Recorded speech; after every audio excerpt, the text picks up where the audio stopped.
ಹರಿ ಓಂ ಎಲ್ಲರಿಗೂ. ಎಲ್ಲರೂ ಹೇಗಿದ್ದೀರಾ? ಐ ಥಿಂಕ್ ಶ್ಲೋಕಗಳನ್ನು ಕಲ್ತ್ಕೊಳ್ತಿದ್ದೀರಾ ಅಂತ ಭಾವಿಸ್ತೀನಿ. 34 ಶ್ಲೋಕಗಳಾಗಿತ್ತು. ಇವತ್ತು 35ನೆಯ ಶ್ಲೋಕ. ಇಲ್ಲೂ ಅಷ್ಟೇ, ಮಾಮೂಲಿ ನೀವು ಪುಸ್ತಕವನ್ನು ತೆಗೆದಾಗ ಅಚ್ಯುತಃ, ಪ್ರಥಿತಃ, ಪ್ರಾಣಃ ಆ ಥರ ಬರ್ತಾ ಹೋಗುತ್ತೆ. ನಾವು ಅದಕ್ಕೆ ಹೇಳಬೇಕಾದ್ರೆ ಆ ರೀತಿ ಹೇಳಲ್ಲ. ಹೇಗೆ ಹೇಳ್ತೀವಪ್ಪ ಅಂದರೆ ಅಚ್ಯುತಃ ಪ್ರಥಿತಃ ಪ್ರಾಣಃ. ಇನ್ನೊಂದ್ಸಲ, ಅಚ್ಯುತಃ ಪ್ರಥಿತಃ ಪ್ರಾಣಃ ಪ್ರಾಣದೋ ವಾಸವಾನುಜಃ ಪ್ರಾಣದೋ ವಾಸವಾನುಜಃ ಅಪಾಂ ನಿಧಿರಧಿಷ್ಠಾನ ಅಪಾಂ ನಿಧಿರಧಿಷ್ಠಾನ ಮಪ್ರಮತ್ತಃ ಪ್ರತಿಷ್ಠಿತಃ ಮಪ್ರಮತ್ತಃ ಪ್ರತಿಷ್ಠಿತಃ. ಈಗ ಲೈನ್ ಬೈ ಲೈನ್.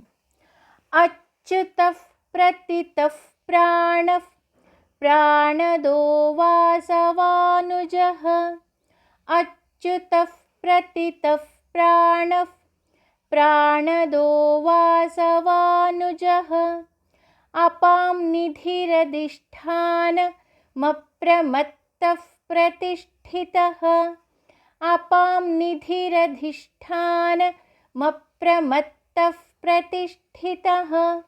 ಈಗ ಫುಲ್ ಶ್ಲೋಕ ಹೇಳೋಣ.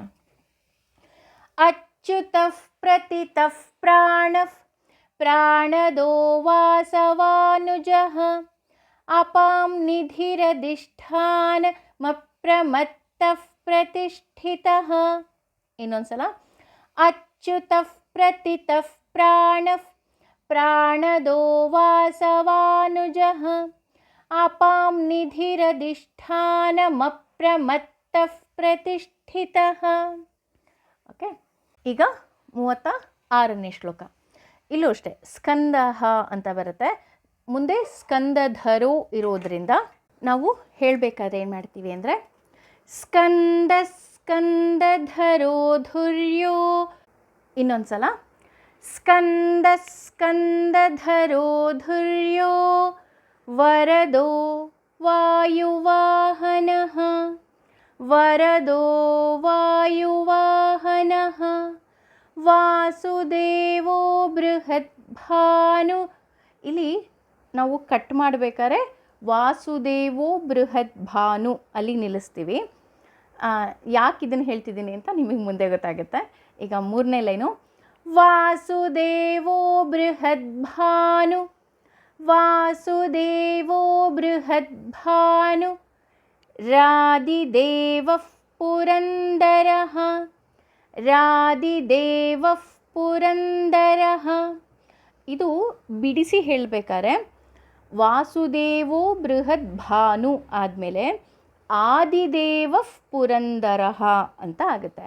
ಆದರೆ ಇದು ಎರಡೇ ಲೈನಲ್ಲಿ ಇರೋದ್ರಿಂದ ವಾಸುದೇವೋ ಬೃಹದ್ಭಾನುರಾದಿದೇವಃ ಪುರಂದರಃ ಅಂತ ನಾವು ಹೇಳಬೇಕಾಗತ್ತೆ. ಓಕೆ, ಈಗ ಲೈನ್ ಬೈ ಲೈನ್ ಹೇಳೋಣ.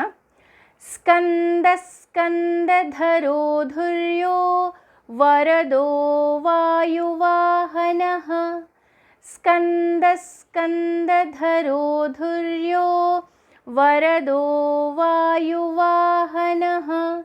2ನೇ ಸಾಲು, ವಾಸುದೇವೋ ಬೃಹದ್ಭಾನುರಾದಿದೇವಃ ಪುರಂದರಃ ವಾಸುದೇವೋ ಬೃಹದ್ಭಾನುರಾದಿದೇವಃ ಪುರಂದರಃ. ಈಗ ಪೂರ್ತಿ ಶ್ಲೋಕ ಹೇಳೋಣ. ಸ್ಕಂದ ಸ್ಕಂದಧರೋ ಧುರ್ಯೋ ವರದೋ ವಾಯುವಾಹನಃ ವಾಸುದೇವೋ ಬೃಹದ್ಭಾನುರಾದಿದೇವಃ ಪುರಂದರಃ. ಇನ್ನೊಂದ್ಸಲ ಹೇಳೋಣ. ಸ್ಕಂದ ಸ್ಕಂದಧರೋ ಧುರ್ಯೋ ವರದೋ ವಾಯುವಾಹನಃ ವಾಸುದೇವೋ ಬೃಹದ್ಭಾನುರಾದಿದೇವಃ ಪುರಂದರಃ. ಐ ಥಿಂಕ್ ಈಸಿ ಆಗ್ತಿದೆ, ಕಲಿತಿದ್ದೀರಾ ಅಂತ ಅಂದ್ಕೊಳ್ತೀನಿ. Thank you.